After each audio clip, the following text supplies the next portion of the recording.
Whether you're just coming back from PAX South or you're all snowed in for the week, you're still going to want to catch up on your board game news. That's why we're here both dressed in green to give you your news roundup for the week of January 21st, 2019.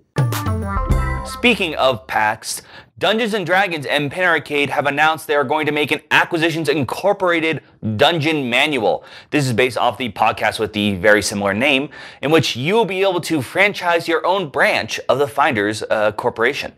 This podcast has been going on for, I believe, 11 seasons now, and now they'll have a manual where you can actually sort of be a part of the storyline.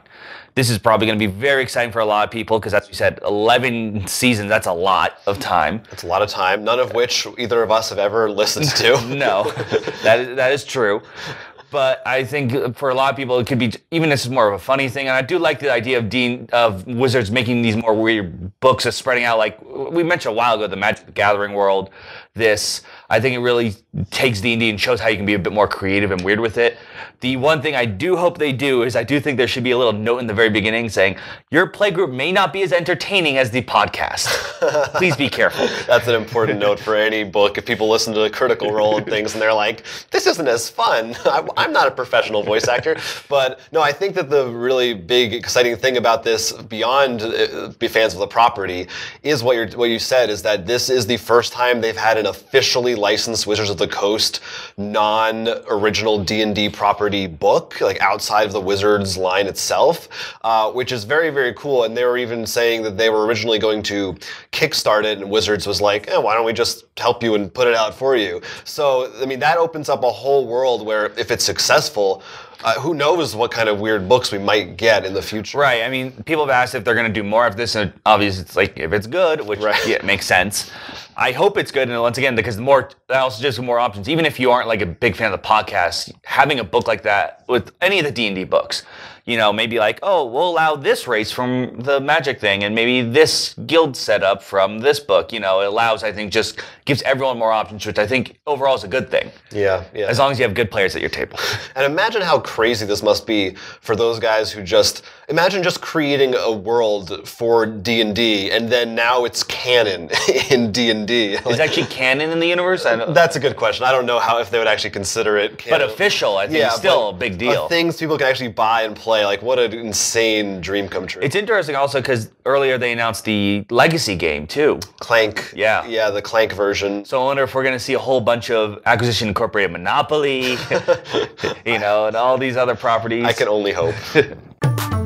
Direwolf Digital, the producers of Clank and the upcoming Clank Legacy game, are also well known for their digital adaptations of some Renegade games such as Lanterns, and they have announced a lineup of 6 brand new games that they are going to be adapting to the digital format. That includes Mage Knight, Root, Sagrada, Wings of Glory, Yellow and Yangtze, and Raiders of the North Sea. So that's a whole bunch of games that they're going to be bringing from the tabletop to the digital format. We do not have exact news on pricing or release dates or anything like that, but they have said there will be news to come within the next few months. There's some very exciting games to talk about here, I think. In particular, Mage Knight, I know, seems like a no-brainer. That's a very complex game with an in-depth single-player mode. Seems like a perfect fit. Then you've got Roots. Honestly, I think the whole selection's great.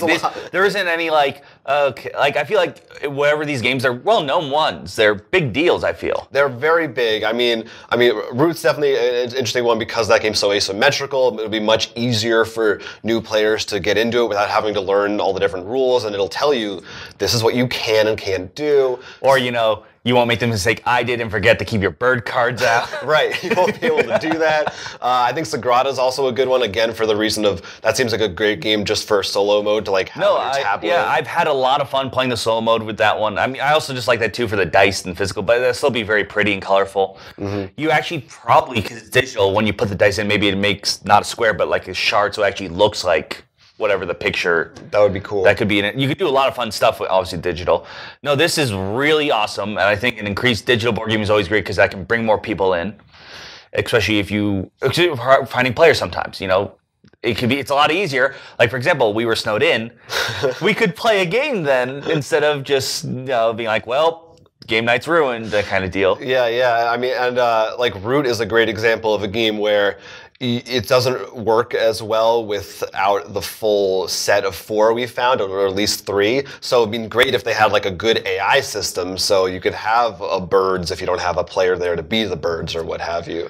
Stuff like that's nice. I know you said no release. Did you say platforms too? I don't think they haven't said anything about platforms either, but I'm sure PC is a lock. I mean, probably mobile. Yeah. If anything, PC would be the one I'd. But we're always, it would be cool if they. I don't think there are other previous releases. I could be wrong. I don't know if they're on consoles or not. I believe they're just like PC and tablet, but I'll put a correction if that's incorrect.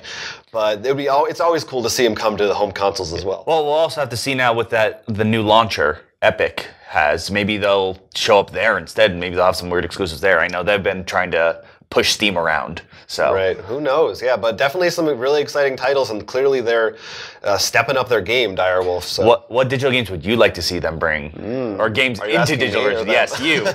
They, of course, in the comments. But let's hear. Honestly, I mean, I feel like Mage Knight's such a great, obvious one. Obviously no Asmodee titles because they have their own stuff covered. Actually, I think they're like the biggest competitor now because Asmodee does a lot even outside of Asmodee published games for digital, and this is the first time I've seen another company really coming out with some high-profile ones. They did specifically mention WizKids that they're working with them on other stuff as well. So I'm trying to think of what other WizKids games. Dice Masters, Fury of Dracula. Fury of Dracula, yeah, that counts now. They could do that one. Yeah, and bring them all. Dice Masters actually be an interesting one because that would be. I assume if you did it, you would actually make it more like Hearthstone or something where it's free to play, but then you open packs or something, and that. I don't know how I feel about that. It'd be a thing. They could do it. Yeah. Days of Wonder has announced a new roll and write game called Corinth. In this game, you are traders in the 4th century BC, and you'll be rolling dice to trade things as goats or helping build things. And the game is expected to be for 2 to 4 players and for 30 minutes. We think this is cool once again because, as earlier we said, we really like these roll and write idea games. And I'm curious to see how this goes because it does use the phrase, I think, portable. It looked a little bigger to me for what portable is. Like usually portable to me is like this big. But I mean, I could be wrong because this is first announced picture and stuff, not really like scale photos. They mean you can put it in a backpack. Yeah, that's probably what they mean. It's portable. Yeah, it's cool. I know it comes from the guy who designed a bunch of games, including Jaipur and Jamaica, and he also worked on some like Space Cowboys stuff, which is cool. He's done a lot. Sebastian Pochon, I want to say, is that what his name is? I made sure he said the name because I know I'd butcher it even more. And like as you said, we're excited about all the roll and write stuff, and it does seem kind of neat. Like you just circle the gold if you get a coin or a goat, and it seems like a little more novel the way that the dice are incorporated. I will say it seems a little bit. I don't know. To me, it almost feels like, okay, it's a roll and write game with a very boring theme that's like the same kind of like get resources and build. It's like Mediterranean medieval or whatever. It's your standard European. It's a Days of Wonder kind of thing. But it is only for, I think, US $20, so that's pretty cheap. Yeah, no, that's a pretty good price, and for Days of Wonder, usually they put out pretty big, high-profile, quality games. And usually they're like, I feel like they rarely honestly put something out unless it's like a Ticket to Ride expansion that's less than like $50. Well, that's actually probably their next thing. It's the Roll and Write Ticket to Ride. Honestly, that's a good idea. I think they should take a bunch of their games and adapt them to this. But yeah, it's still cool. I mean, I bet it will be fun. It just doesn't sound. It feels a little bit to me like they're kind of just jumping on the train, and it doesn't feel so much like, oh, this exciting new thing. That's true, but I wonder. I mean, I assume, judging by the look, it's been in development. They didn't just say we're making a roll and write. So right, yeah. The train's been getting off the tracks a little bit here and there. Gen Con tickets are on sale now for summer 2019, and they have announced that they are continuing their partnership with Fantasy Flight Games as co-sponsor of the show. This will be right after the first time they've been the co-sponsor, which was 2019. They have actually renewed that contract for the next 3 years. Being the co-sponsor, that means they get special extra room for their events, their table space, as well as a whole bunch of marketing and support and materials from Gen Con themselves to be at the show. This makes sense to me because Fantasy Flight clearly, I think, is one of the biggest presences at Gen Con, even, separate from the Asmodee parent company, but as an individual. And they seem to always be above everyone else, really use Gen Con as a space to show off their newest, hottest stuff and surprise people. So it seems like it's working out for them. Yeah, I mean, even before that, they were announced this. I mean, remember always passing by their line to get into their store? They're always, the store is insane. I don't know about if you've ever gone in there. Once. And that was only because it was a Sunday and there was like, no one like we always play their demos, but I've never attempted to stand in line at the store. Well, because usually the biggest, hottest games they announce aren't for sale. That's what I find strange. Usually people are lining up to buy like the X-Wing pack that came out a month ago or something. Yeah, usually I'm either up to date whatever I need, or I'm so far behind I need to. But anyway, it's obvious because I think Mayfair used to be their big one, but since they got absorbed really into Asmodee, that they couldn't be that their anymore. Biggest titles, right? Because I mean, when we started before this. I remember the sheep always being big there, and now I mean, in terms of you want something with a mascot presence too, and as you said, they're one of the biggest ones. I mean, they usually hide an announcement until like midday, so you might as well get Gen Con's approval then by being their big sponsor. Yeah, well, I can't wait to go back and endorse their hype. Are you going to wait in line this time? Maybe I won't, no. So there weren't actually any big releases to talk about for the past week, but you can let us know in the comments down below to any of our other news stories. Are there any digital games that you're excited about or would like to see made?